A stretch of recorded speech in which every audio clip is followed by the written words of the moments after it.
সব মানুষ উপরের দিকে তাকায় থাকবে, নিচে তাকাবার কারো কোনো ক্ষমতা থাকবে না। মানুষ অস্থির হয়ে যাবে।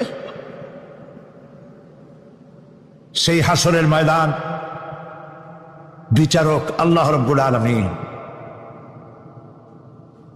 প্রত্যেকটি মানুষকে তার কৃতকর্মের জন্য হিসাব দিতে হবে।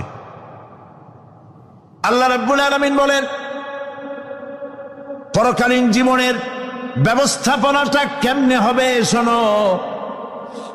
ইন্নাস সামআ ওয়াল বাসারা ওয়াল ফুআদা কুল্লু উলাইকা কানা আনহু মাসউলা।